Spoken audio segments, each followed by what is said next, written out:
A Trip into the Darkness, Chapter 4.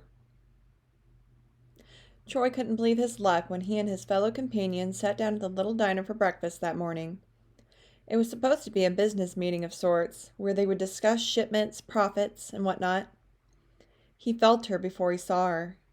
That strong, lusty pull on his energy that all her kind had. Even if her pull was weaker because she was human, it was still intoxicating. Other humans would never know that they were being lured to her and put under her spell as they breathed in her mesmerizing scent. They would only know that she was alluring and that they wanted to spend as much time with her as possible. Troy would agree with them on that. He didn't even know what she looked like, but he did know that she'd be coming home with him very soon. It was unfortunate that he would have to end his meeting before it had even started, but another appointment would be arranged. Her kind were so rare, and when turned into a changeling, they were highly coveted. The moment she stepped up to their table, he grabbed her. He could already feel the pull on his energy increase, and lust stirred deep inside as she stood there stunned. Even as a mere human, she was able to affect him like so. He was excited to see what she was like when he turned her. Troy was very powerful and had the ability to control others with nothing more than a simple touch. Most natural borns needed to consume a human's blood to have control over their body and mind, but not Troy. He willed her to turn her head, and his breath caught. She was pretty, young, tall, with a body he couldn't wait to explore. It truly was his lucky day. Breaking this sweet thing would be like paradise. As she looked him in the eye, he could feel her desire as she fed from his energy. Her eyes were like the ocean during a storm. The gray mixed with the blue in a way that made them appear almost smoky. "What's your name?" he asked her. Seconds ticked by, and Troy felt impressed that she was able to resist answering him for so long. Even his kind easily broke within a second of his touch. When she finally opened her pretty lips and answered him, he felt a flush of excitement. She feared him already. Good. She was smart to be frightened. Mallory Renee. Such a pretty name.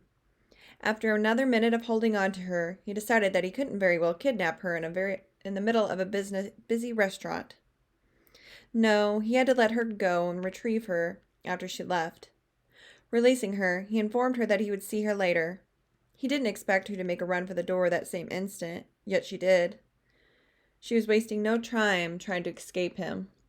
Such a silly girl, as if she could outrun him after he felt her pull.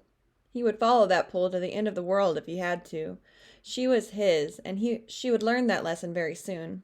He listened to her tell a coworker that she was leaving, and watched as she ran out the front door and down the sidewalk. "If you would excuse me, gentlemen, I have a prize to catch," he told the others who were gathered at the table, making sure to make eye contact with each and every one of them. If any of them had thought about trying to claim her as theirs, then Troy would happily kill them. He was certain the look he gave each and every man said that too. Standing up from the table, he made his way to the front door. "What just happened?" One of the younger waitresses asked the woman with red hair, whom Mallory had talked to before leaving. "No clue," the redhead replied, looking around the restaurant as if trying to find the culprit for the crime. Even if she did notice Troy walking out the front door, it would do her no good. No mere human could stop him. Mallory was a fast runner, Troy discovered as he made his way further into downtown Toledo. He finally felt her stop at an old, run-down apartment building. Leaning up against a tree, he estimated the building to have been built somewhere in the 1940s or 50s. So sad how lowly some humans lived. His Mallory should be happy that he was taking her away from this pitiful life. She was obviously struggling to survive, working at a diner and living in a place like this. He saw no ring on her finger while he held her arm, and he assumed she was living a solitary life. If she had been married, Troy would have had to kill her husband to prove to her that she was his. Part of him was sad that he wouldn't be able to show her the dead body of her former spouse. Perhaps she was in love with another, and he could easily track him down and murder him. The idea that she had fed from another man's energy before was infuriating. He hoped she was a virgin, but highly doubted it. She was far too pretty and needy to have saved herself for him. Naughty little girl will have to be punished for that, he thought. Maybe he would make her tell him the names of all her former lovers so he could track each and every one of them down for their execution. Pulling out his phone, he texted his driver, telling him his location. A chime on his device informed him that David was 2 minutes away. Good. If he had to wait any longer, then David would be in a world of hurt. Troy would not tolerate tardiness. He felt her eyes on him from the third-floor window. A slight smile tugged at his lips. He assumed that meant she had felt him waiting for her. Perhaps she would come down willingly and save him a trip up there to get her. He decided he would give her a couple more minutes to either come down willingly or try to make another escape. Surely, she realized at this point, there was no escaping him. It had been no effort at all to follow her back to this sad excuse of an apartment building. Still, part of him hoped she would try and run again. It would say wonders about her personality. Within the next minute, he heard commotion on the third floor. "What do you want?" came the voice of what Troy could only assume was an old dusty hag who had been smoking since she was 6 years old. Then he heard what sounded like a window being opened on the other side of the building. Ah, yes, she was trying to escape him. A real smile spread across Troy's face as he zoomed around the building and hid under the covers of the trees. "Come to me, little girl," he whispered, watching her make her way out the window. "You better not have brought any trouble my way, or I swear to God," he heard the old hag say, but what he found intriguing was Mallory's answer, stating that one could only swear upon a god if one believed in said god. Troy wondered if she'd be calling out and praying to a deity when he started to break her. People often turn to religion in a time of crisis, and he planned on putting Mallory in a world of said crisis very soon. Laying on the ground, the girl ran right to him, and he opened his arms to grab her. Quickly, he wrapped an arm around her waist and slipped a hand over her mouth. Then Troy dropped his head to her throat and bit her, willing her to sleep. He would have preferred to drug her, but he had not been prepared for kidnapping, so draining her and willing her to pass out would have to do until he got home. Her body sagged within seconds, but he continued to drink. Her blood was weak, but that was to be expected from a human. Lifting his head from her neck, he licked the wound and sealed it shut. Listening, he heard the tires of his escort pull up in front of Mallory's building. Draping her arm around his shoulders, he walked her quickly to the black Hummer with blackout windows. David was already standing by the passenger door and opened it as soon as he spotted Troy. Sliding his prize in first, Troy looked around for any witnesses. No one in the area seemed to be paying them any attention. Good. With that, Troy slid in beside the girl. David closed his door and was in the front seat within 2 seconds. "Where to, sire?" David asked. "Take us home," Troy responded with his eyes on Mallory. As the car pulled away from the curb and merged into traffic, Troy reached out to touch her. Her hair was soft in between his fingers, her skin was abnormally pale, and her breasts were shallow, a sure sign that he had taken a lot of her blood. It was a sad reality that a human alone could not truly satisfy his kind, but that was an easy fix. Because of her lineage, she would easily complete the transition into a changeling. Continuing to stare at her, he felt a sense of wonder that a young girl of her kind had been living in the city where he resided. Even unconscious, her succubi side continued to pull at his energy. She was such a hungry little thing. Luckily for her, he had plenty of energy to share. He had heard rumors of the wonders involving demon succubus feeding. From their short time together, he would have to agree that those rumors were correct. He knew when he changed her, her true nature would be intensified and brought to the surface. The perks of changing a human with mystical lineage are, everything they are as mortals is brought to a totally different level as vampires. If she was already this strong as a mere mortal, he could only imagine what she'd be like after her change. The Hummer pulled up to the gates outside his large mansion, and the driver rolled down his window to speak with the security guard out front. Moments later, the black iron gate opened inward to allow them passage. Troy had inherited his position in this property from his father. Unfortunately, his father had also been immortal, which meant that Troy had to kill him first to inherit his riches. As one of the founders and supporters of the pharmaceutical companies, his family had been extremely well off. If you were to ask someone who wasn't immortal within the industry who the founder of pharmaceuticals was, odds are you would hear the name Heinrich Emanuel Merck. Heinrich was a German man whom humans had gladly credited for the success of drugging people starting in the 1850s. Some could argue that Germany's success in drugging the world population with petroleum drugs led to resentment from other countries, and thus helped build the tension leading up to World War I. Troy was not a history fanatic and wasn't even born until 1942, so all that could be complete bullshit. What he did know was Felix Denhart was a brilliant and cruel man who was indeed from Germany. He had been an active member of the world's pharmaceuticals and the establishment of them in the world population, working towards turning people away from holistic medicine and developing diseases that can only be cured by the use of pharmaceuticals. He would also gladly admit to participating in experimental practices on Jews during the Holocaust to help develop his and his business partner's cause. After the Second War had ended, Felix needed to disappear. Packing up his wife and child, who had only been 2 at the time, they fled from Germany and moved to the States. Here, his father Felix continued his practice in the pharmaceutical world and continued spreading its popularity. When Troy stabbed him in the heart 30 years ago in this very house, he reminded himself of what a bad person his father had been to the world. All the people he killed and hurt, including Troy's mother, who is only guilty of standing up to her husband. His father murdered his mother in front of him, leaving Troy with no choice but to take that low-life piece of shit out of this world. The only person that Troy had ever loved was in fact his mother. Losing both his parents in one day might have been a lot for anyone other than Troy, but he was not like others. He was strong and driven. He also helped further his father's dream by encouraging the growth of pharmaceuticals.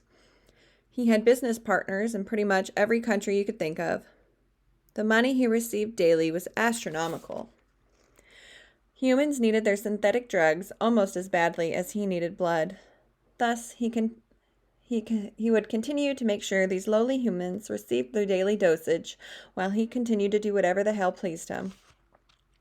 In some ways, he was a savior to humanity. Humans lived longer than ever before thanks to his and his business partners' drugs. His drugs created lifelong customers, for the goal of his business is to prolong life, not to cure ailments. Once the Hummer pulled up the 2-mile-long driveway, it pulled into the parking garage that was connected to the house. As soon as the vehicle was parked, David appeared at Troy's door, opening it for him like the well-trained servant that he was. Troy stepped out of the vehicle and was greeted by 5 of his security guards. Michael stepped forward first and asked, "Do you want me to grab your prisoner?" With a hiss, Troy grabbed the huge, dark-skinned male by the throat and hissed, "If anyone touches her, I will gut them and leave the remains for the buzzards." With that stated, he released Michael's neck before going back into the Hummer to grab his Mallory. With her in his arms, he felt an overwhelming sense of calmness. Yes, it would be nice, after he broke her enough to let her out of her cage to follow him around, constantly offering him her sense of euphoria. Unfortunately, he knew his work was likely going to be cut out for him on breaking her. He had never considered himself to be a sadist like his father, but the girl in his arms was working on making him just that. Inside, he made a beeline for the safe room located in the basement. He remembered his father locking his mother and said, "safe room," whenever she made him angry or showed any resistance to his way of acting. Often, her punishment in this room spurred from her trying to protect her son. As a growing and curious young boy, Troy would often do things that his father deemed inappropriate for an heir of an empire. This would result in his father lashing out and hurting him, whether that be with the belt off his pants or any object he could find at any given moment. Sometimes his father used his fists and feet to beat Troy into a bloody pulp. His mother would gladly take his father's abuse when it was directed at her, but she absolutely hated it when he turned that abuse towards their only child. So, in a form of punishment, his father would lock her away in the basement within this room. Sometimes he would leave her here for days, and others it would be for weeks. Troy remembered what his mother's demeanor would be like when she exited that room. She was always more withdrawn and more obedient when she was let back out. His father would often make her kneel beside him at the dinner table while he ate his evening meals with his son. feeding her from his hand like a dog while petting her head like the pet she was. Troy, at the time, thought it was so degrading seeing his mother in such a position, but now that he was an adult, he could see the appeal in keeping a woman in such a submissive position. After all, he was a man, and his woman should be compliant. Within the basement, Troy opened the door to his pet's new home. It was a large room, all things considered, with dark gray walls and a white tiled floor. There was a bed in one corner, a chair across from the bed that was bolted down, and on the far wall, a simple tub with a toilet beside it. A couple of years ago, Troy had added a couple of red rugs to the room for the day he found a pet to put in here. He had also added red bedding on the bed, along with a stack of red towels and a bar of soap beside the tub. He was already more considerate than his father, who had left his wife in this room with nothing but her naked body and nothing to cuddle while she slept. Perhaps Troy was being too giving, but he wanted his future companion to be somewhat comfortable. Laying his prize down in the bed, Troy finally allowed himself a more thorough feel of his claimed female. Running his hands over her body, he found that she wasn't wearing a bra or panties. Such a naughty little heathen, he thought. When she followed him around their house, that would change. Troy ripped his hands away from his temptress's body. He had just thought their house. She hadn't even been in his life for more than an hour, and already he was changing the way he thought about her. It must be her succubus side altering his thoughts. Clenching his fists, he realized he would have to be very careful when he was around her. She was a dangerous temptress, even while she slumbered. Before he left her, he searched her pockets and took her phone and keys. Next, he untied her apron, which was full of cash and other odds and ends. Within the cloth, he found a bottle opener, a small pocket knife, and some notes with numbers on them, which set his anger ablaze. Why would she carry around these with her? There must have been 10 pieces of paper from different guys telling her she was pretty or whatnot, and to call them. Continuing to dig through her apron, he found chapstick, a feather, some leaves, an almost dried dandelion, a dead vape, and a couple small rocks, along with 4 lighters. Shaking his head, he felt confused as to why these items were in her apron. He decided that at some point soon he would have to go back to her apartment and search for more information on his pet. He could only imagine the weird things he might find within her personal living space. For good measure, Troy went ahead and removed her shoes. Looking her over, he noticed the necklace around her throat. It was a simple gold chain with a symbol hanging down from it. He thought about taking that too, but decided he would allow her to keep that for now. Besides, a necklace would be sexy on her when she was completely naked. Troy felt a spark of lust that had him hissing. Taking a step back, he longed to rip the clothes from her body, but he would wait. He had to figure out arrangements for the men he had blown off during the meeting. He also wanted to give her time to wake up and come to terms with her situation. He took a step back from his sleeping beauty. He would be back to change her and help her undress. Troy was thirsting to feed from her immortal body